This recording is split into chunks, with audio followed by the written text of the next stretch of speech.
Olá, eu sou o professor Geisel Pires Carvalho, professor de História, e esse é o nosso canal Educa Mais Serrano. E nesse nosso primeiro encontro, nós faremos uma introdução à história. E nessa introdução nós abordaremos o que é história, espaço e tempo.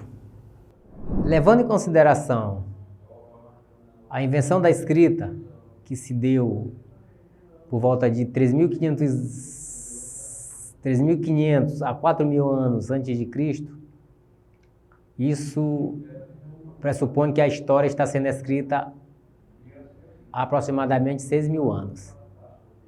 O que nos leva a que nós não temos capacidade de saber a história na sua totalidade, mas nós temos a capacidade de compreender os eventos particulares da história que estão inclusos nessa história total. Portanto, compreender a história perpassa pela compreensão do espaço e do tempo. Se nós queremos ter essa compreensão, é importante que nós nos perguntemos o que é história? Essa pergunta vai ser nos dada por 3 historiadores. O primeiro é Fernando Brudel, que diz que história é passado e presente, um e outro inseparáveis. Eduard Halletkar diz que a história é um diálogo permanente entre o passado e o presente. Já Mark Bloch diz que história é a ciência dos homens no tempo. E o que estuda a história, professor? A história, o conceito que nós trouxemos é bem simples. A história estuda as transformações humanas no tempo e no espaço. E como exemplo, para explicar e nós tentarmos entender essas transformações no espaço e no tempo, nós trouxemos como exemplo a emancipação política de Serrano do Maranhão. Até 1994, Serrano do Maranhão era um povoado e pertencia à cidade vizinha de Cururupu. Após 1994, a lei de número 6.192, de 10 de novembro de 1994, essa lei criou o município de Serrano do Maranhão. Pois bem, mas como Serrano chegou nessa condição de se tornar uma cidade autônoma? Nós podemos aí fazer diversas especulações. É provável que uma família se estabeleceu no espaço e hoje é Serrano, construiu família, estabeleceu relações com outras comunidades. A necessidade de produtos que não eram encontrados nesse povoado de Serrano fez com que essas pessoas buscassem produtos em outras cidades, em cidades vizinhas, mesmo lá em Cururupu, quando esta pertencia a Cururupu. Estabeleceram um comércio, construíram uma identidade cultural, construíram um sistema de produção econômica, pode ser pela agricultura, pela pesca. Então, com esses eventos, é provável que o espaço tenha crescido, avançado e se expandido numa direção. E tomou essa proporção que nós conhecemos hoje. Com a emancipação, após 1994, surge a necessidade de Serrano ter um centro administrativo, ter um posto bancário, ter um hospital, enfim, são necessidades que agora passaram a ser exigência para que Serrano se parecesse com uma cidade, né? Então, essas transformações, a qual eu citei, ela se deu ao longo do tempo. A transformação do espaço, ela se deu ao longo do tempo. Ela não aconteceu de forma rápida. Então, aí pode ser 50, 70, 80 anos, enfim. Então, é dessas transformações que nós estamos falando. Mas e aí, professor? Que espaço seria esse? Pois bem, nós estamos falando do espaço físico, do espaço geográfico. É a questão do lugar. E como vocês podem ver, nós trouxemos duas ilustrações. Do lado esquerdo da tela tem o centro administrativo, que é a prefeitura do município de Serrano, e do outro lado tem uma avenida. Quando Serrano era apenas um povoado, não existia nem prefeitura e nessa avenida. Mas a necessidade de se abrir, de se urbanizar, de se ter um centro administrativo, fizeram com que essas transformações acontecessem, né? Então é desse espaço, é desse lugar, é desse espaço físico, geográfico que nós estamos falando, certo? E o tempo? Pois bem, surgiu o problema do tempo e nós, enquanto seres humanos, precisaríamos resolver. Esse problema do tempo, ele se deu porque era preciso situar a história no tempo, ou seja, os eventos estavam acontecendo, os eventos estavam se desenrolando e era necessário que nós situássemos a história no tempo. E esse problema foi resolvido? Foi resolvido. Então, a necessidade de criar um sistema que pudesse contar o tempo foi o que levou os homens a inventar os calendários. Os calendários são variados, porque uma vez que a humanidade ela é formada por povos com cultura, costumes, língua diferente, os calendários foram inventados de acordo com suas crenças, com as suas convicções.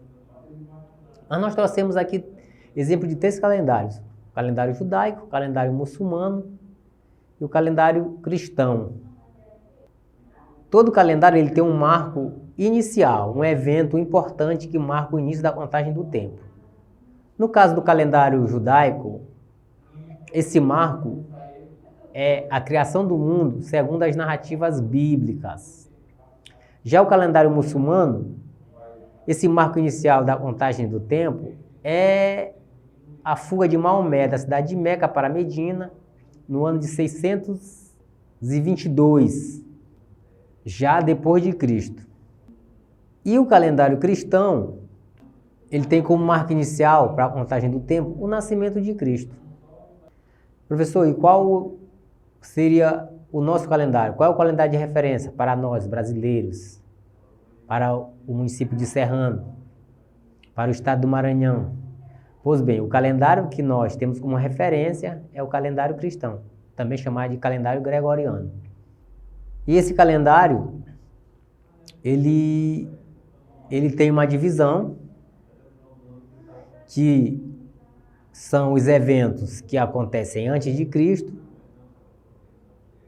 e depois do nascimento de Cristo. Então, antes do nascimento de Cristo a gente chama de AC, que é o tempo AC, e o tempo DC. E aí a gente traz para melhor entendimento uma linha do tempo desse nosso calendário. Como vocês podem estar vendo, nós tracemos uma linha horizontal e no meio dessa linha nós dividimos. Bem no centro dessa linha tem o nascimento de Cristo e também nós chamamos de ano 1. O nascimento de Cristo no calendário cristão é o ano 1. Todos os eventos que aconteceram antes do ano 1 é que nós chamamos de AC. E após o nascimento de Cristo, nós chamamos de DC. Nós trouxemos 3 datação, 3 datas, 3 marcos importantes. Do lado esquerdo nós temos o período neolítico, que se deu há 10 mil anos antes de Cristo. Nós temos 4 mil anos, que é quando o homem inventa a escrita. E 753 a.C. é quando a cidade de Roma é fundada. Do lado direito, após o nascimento de Cristo, nós trouxemos 3 datas importantes. 1500, que é o descobrimento do Brasil, quando os portugueses chegam em terras brasileiras. 1822, quando o Brasil se torna independente politicamente de Portugal. E 1994, que é quando a cidade de Serrano se emancipa. O povoado de Serrano se emancipa e passa a se chamar Serrano do Maranhão. Certo? Professor, e como a gente faz a divisão desse tempo? Como é a divisão do nosso calendário?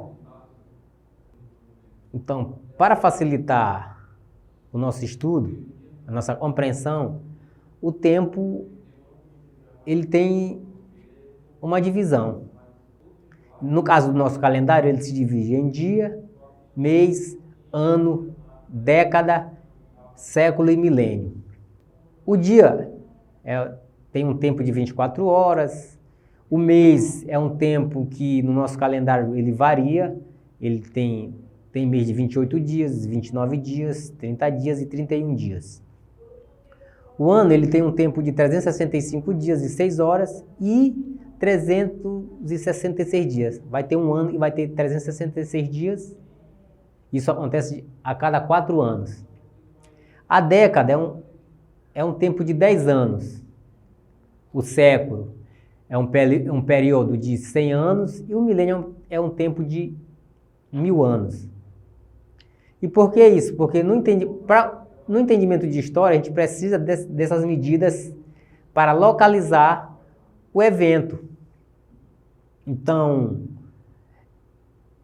se eu for falar da emancipação de Serranos, eu vou dizer que Serrano é uma cidade emancipada há 2 décadas, há um pouco mais de 2 décadas.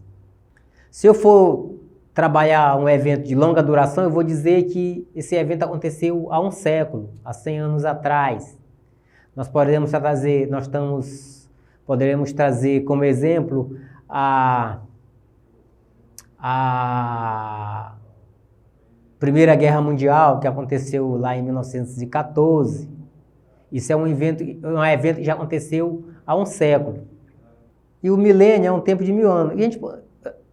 Que é um tempo de longa duração, que nós poderemos estar buscando lá na Idade Antiga.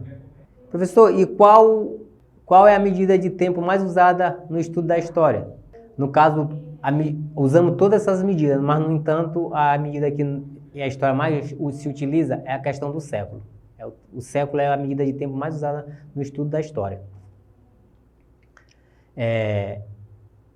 Há uma questão bastante preocupante com relação à história, que é a questão de se precisar a questão do século. Muitos alunos têm dificuldade em localizar um evento no século, porque às vezes confundem em que século o evento aconteceu. E para isso, nós fazemos uma continha muito simples. Para descobrir em qual século determinado evento aconteceu, né? Lembrando que o século ele é representado em algarismos romanos. Professor, e como se calcula esse século? Pois é, nós vamos ver. Nós vamos fazer uma continha bem simples que vai tirar essa dúvida e a partir de então nós passaremos a precisar os eventos, localizar o evento, situar o evento no determinado século. Os exemplos que eu usei na linha do tempo são os mesmos exemplos que eu estou usando para calcular o século. Então eu trouxe para vocês a data de 1500, que é a chegada dos portugueses em solo brasileiro. Quando o século ele terminar em 0, nós fazemos a conta da seguinte forma: nós eliminamos os zeros, e o número restante é referente ao século correspondente ao evento. E a representação, em algarismo romano, ela se dá com um X e um V. Isso em letras maiúsculas. Nós trouxemos o ano de 1822, que é a emancipação política do Brasil. Como vamos saber em que século aconteceu a emancipação política do Brasil? Nós fazemos a mesma continha que nós fizemos com o 1500, com uma pequena diferença. Quando nós eliminamos os 2 últimos algarismos, no caso 22, vai sobrar 18. Ao 18 nós somamos com mais um, que vai dar 19. Então, quando termina em 0, Você elimina o zero e o número restante corresponde ao século. Quando não termina em zero, onde não termina em zero, a conta é diferente. Nós eliminamos os dois últimos algarismos e somamos um ao número restante. No caso, 1822, 18 mais 1 é igual a 19. Então, a emancipação política do Brasil aconteceu no século XIX. Que em algarismo romano é representado por um X, um I e um X. Né? A emancipação política de Serrano do Maranhão, que se deu no ano de 1994, a continha é semelhante. Nós eliminamos os dois últimos algarismos, no caso é o 94, vai sobrar 19, ao 19 nós somamos com 1, 19 mais 1 é igual a 20. Então, isso quer dizer que a emancipação política de Serrano aconteceu no século XX, que em algarismo romano é representado por 2x. E por último, nós trouxemos o ano de 2022, o ano em que nós estamos. E está acontecendo a guerra da Rússia e a Ucrânia. Nós eliminamos os dois últimos algarismos, que é o 22, vai sobrar 20. Ao 20, nós somamos com 1, que é igual a 21. 20 mais 1 igual a 21. Isso nos diz que a guerra entre a Rússia e a Ucrânia está acontecendo no século XXI, que é representado em algarismo romano por 2x e um i, certo? Esse era nosso encontro de hoje. Pedimos que você deixe seu like, se inscreva no canal e ative o sininho. E até o próximo encontro.